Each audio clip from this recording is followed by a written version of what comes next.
जोंनि दिनैनि खौरांगिरि मेल खुंनायनि गुबै जाहोनानो जाहैबाय जोंहा जोबोद गोजोनथाव रादाब जोंनि थाखाय माने जोंनि हारिनि थाखायबो बर' हारिनि थाखायबो जोबोद गोजोनथाव रादाब आरोखि बेयो जाहैबाय जोंनि सावथुन मुलुगनि सोमोन्दै जोंनि सावथुन सिजौ बे सिजौ सावथुना सिगांनिफ्रायनो गोबां नेशनेल इंटरनेशनल फेस्टिवलफोरावहाय बाहागो लानानै फिसा फिसौ गिदिर बेफोरबायदि एवार्ड्सफोर देरहाबोबाय थादों मोनबोबाय थादों दा साबसिन गोजोनथावसिन खौराङा जाहैबाय जोंनि रायजोआवनो आसाम स्टेटनि 9थि बे सावथुन फेस्टिवल बे फेस्टिवलावहाय जोंनि सिजौ सावथुना गासै मोन 6था आयदायावहाय देरहासार जानो हादों आरोखि बे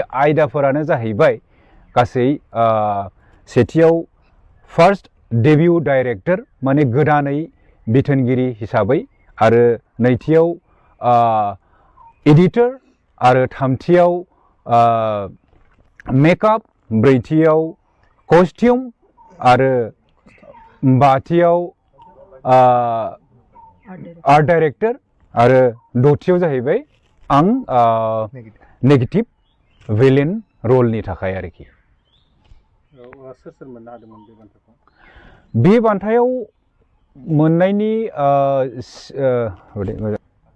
बे सावथुननि गेजेरजों बान्था मोननायनि गुबै आर्टिस्टफोरा जाहैबाय टेक्निकेलाव बांसिन एज एन आर्टिस्ट हिसाबै आंनो बेखौ एक्टर हिसाबै एज एन एक्टर हिसाबै आं आर्टिस्ट हिसाबै मोनदों बेवहाय टेक्निकेल जानायलाय बेहाय गुबुन हारिनि मानसिफोरा जोंजों टीमाव मावफानानै दा बिथांमोनहा बेखौ मोनदों आरोखि बिथांमोननि मुङानो जाहैबाय मेकआपआव बिश्व कलिता बिथाङा आसामनि गोबां सावथुन सिरियालफोरावहाय मेकआप खालामबाय बिथाङा मोनदों आरो बिनिफ्राय साउन्डआवहाय देबजित चांमाई होननाय दा देबजित चांमाई होननाया बिराद गोबां गिदिर गिदिर बलिउड मुभिफोरावबो माने साउन्ड डिजाइन खालामबाय आरोखि जेरै बर्फी बाहुबली बेफोराव आरो गोबां आरोखि दा बेजों खामानि मावफानो मोननानै जोङो जोबोद गोजोननाय मोनदों दा बिथांनि मावनायावहाय जोंनि सिजौ सावथुना मोजां रोखोमै साउन्डनि माबाफोरा बेरखांदों आरोखि दा बेनिफ्राय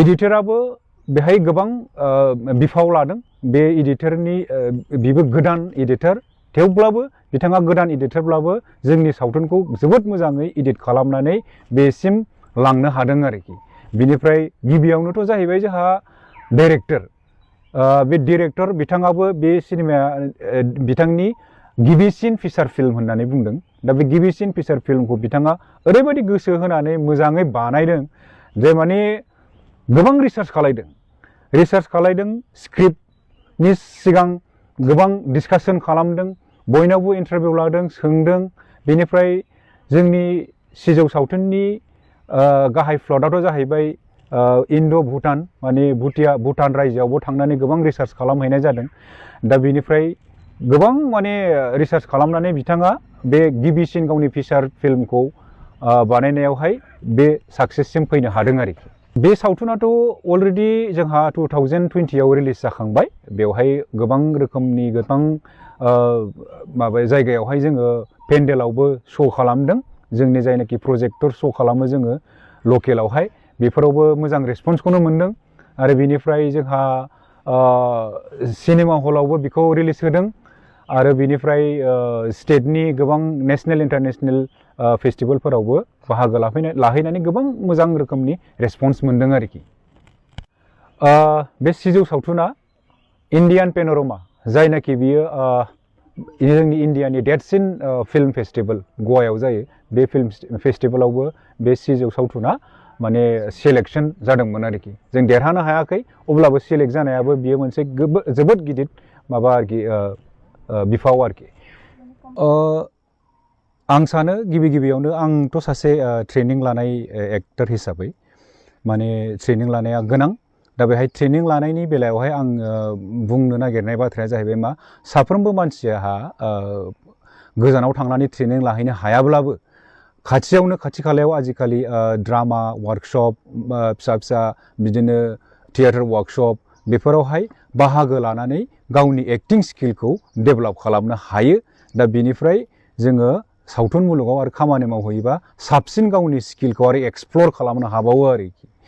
दा दिनै आं सिजौ मुभियाव नेगेटिभ रलावहाय एवार्ड मोनबाय गुथि सावथुन फेस्टिभेलावहाय। दा बेवहाय आंनि केरेक्टारा सासे भुटाननि टेक्स लांफैग्रानि केरेक्टार। दा बे केरेक्टारनि सायाव आङो स्टाडि खालामदों। दिनै आङो बै सावथुनावहाय भुटाननिनो नेशनेल लेंगुवेज जंका लेंगुवेजखौ आङो 1 मान्थ सासे भुटाननि मानसिजों टिउसन लानानै बे जंका लेंगुवेजावनो आङो दिनै बुंबाय। दा बेबो मोनसे प्रसेस एक्टरनि। दा डायलग बुंनायाबो बा एक्टिं खालामनाया बे प्रसेस। बेथ' आंनि ट्रेनिं लानानै फैनाय। आं NSD पास आउट फैबाय। बिनिफ्राय आङो दा दिनै आंनि प्रडिउसार प्रियम आब' आरो अम आदामोननि बे सिजौ सावथुनावहाय आंनि जायनाखि ट्रेनिं लानानै फैनाय आरो बिशाल चलिहा जायनाखि डाइरेक्टर बिथाङा आंखौ कास्ट खालामबाय बे रलनि थाखाय। आंनि रला जाहैबाय डेनचेन। डेनचेना जाहैबाय भुटाननिफ्राय फैनानै टेक्स लांफैग्रा। दा आं बे केरेक्टारखौ आङो माबोरै डेभेलप खालामगोन, माबोरै स्टाडि खालामगोन, आं डेनचेनखौ नुफेराखै। थेवब्लाबो आं बेखौ इमाजिन खालामगोन एज एन एक्टर। बे इमाजिन खालामनाय स्टाडि खालामनाय बे प्रसेसा सासे एक्टरा बै केरेक्टारखौ स्टाडि खालामनो थाखाय बै एक्टर ट्रेनिंनि माखासे मेटेरियेलफोरा डिभाइसफोरा खामानियाव होयो आरोखि। नङाब्ला नोङो मा जायो डेनचेन भुटिया बबे समनि भुटिया, बै समनि भुटिया ना दानि जुगनि भुटिया।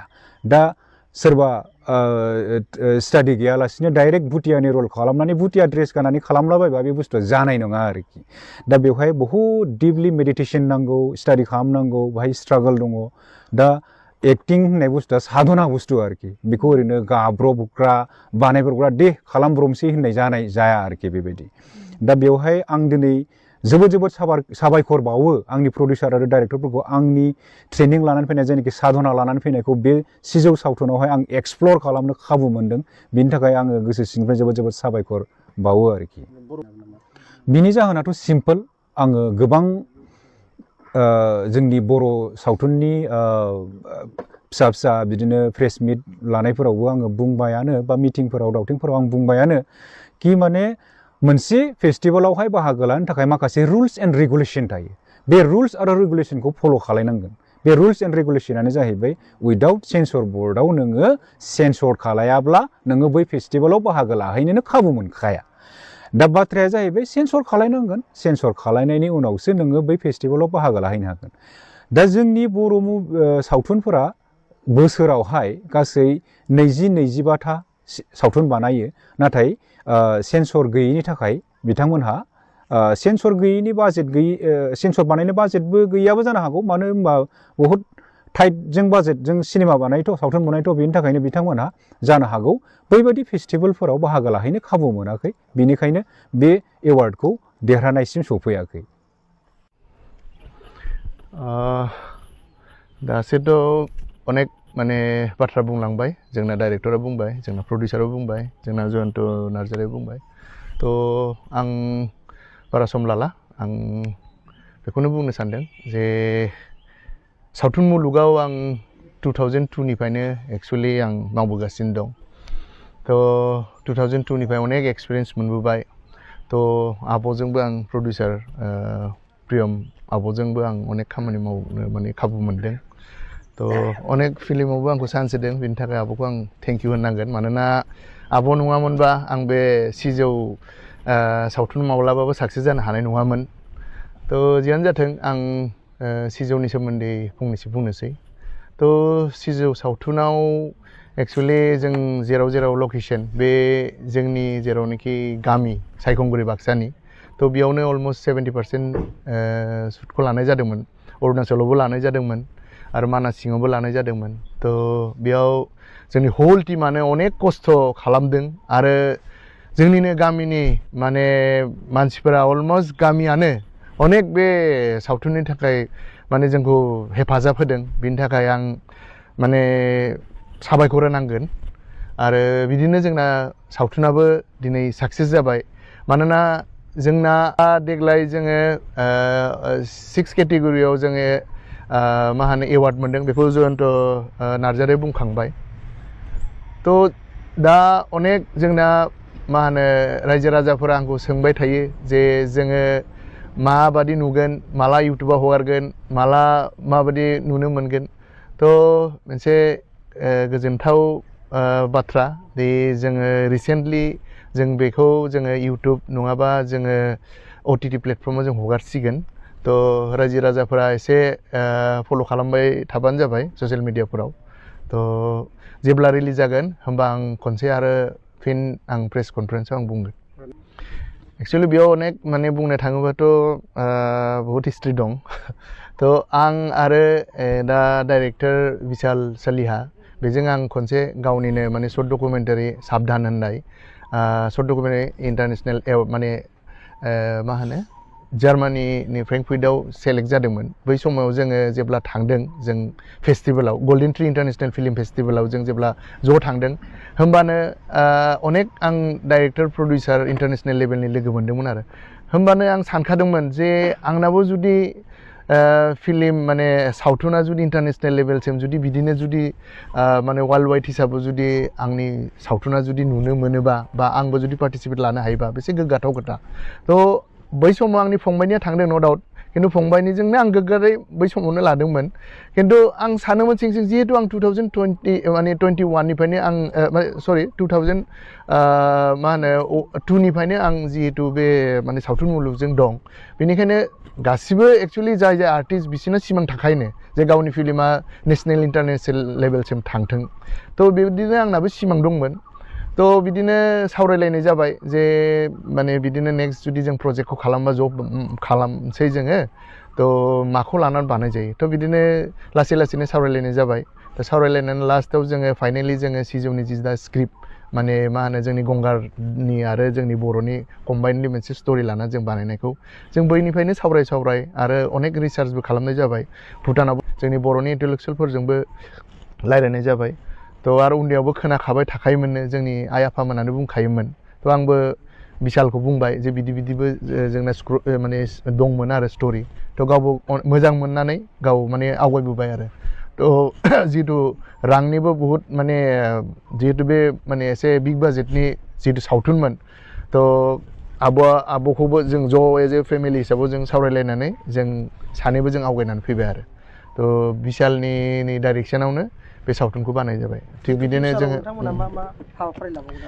जों जिहेतु बे सावथुना साक्सेस जाबाय थ' जोंना आरोबाव फिउचाराव जोंना प्लेनिं दं नाथाय बिदि नङा जे जों नेक्स्ट इयारावनो बा बोसोरसे उनावनो बानायगोन जिखुनु जों सावथुन बानायोबा मोनसे प्लेनिंआवसो मावनांगौ हयथ' जोंना बोसोरनै बोसोरथाम बोसोरब्रैबो जानो हागौ थ' जोंना नेक्स्टआ जिहेतु जोङो बे लेभेलसिम सफैबाय नेशनेल इन्टारनेशनेल लेभेल थ' बे लेभेलनि नङाबाबो बिनिख्रुइ गोजौनि जोंना प्लेनिं दंखायो थ' जानाय जायियाथ' उननि खोथा जोंना खिन्थु प्लेनिंआ दं आरो जोङो मावगोन होननानै जों माने बिसास आरो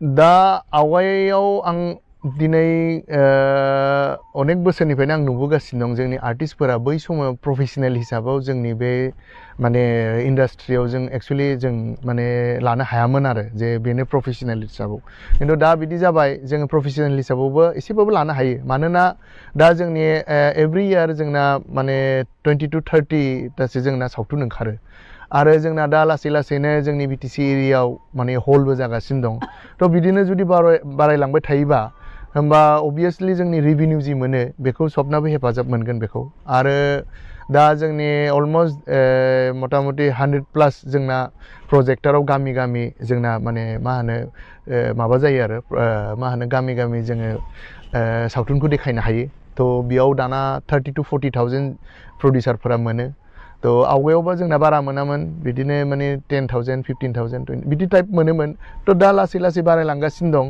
आरो दा हलफोराबो लासै जोंनि बर' एरियाफोराव बांगासिनो दं थ' आं सानो माने बेखौनो प्रफेसनेल हिसाबाव लानो हागोन आरो फिउचाराव आरो मोजाङैनो थ' दा एसे दं किसुमान प्रब्लेम थेवबो आं सानो हागोन आरो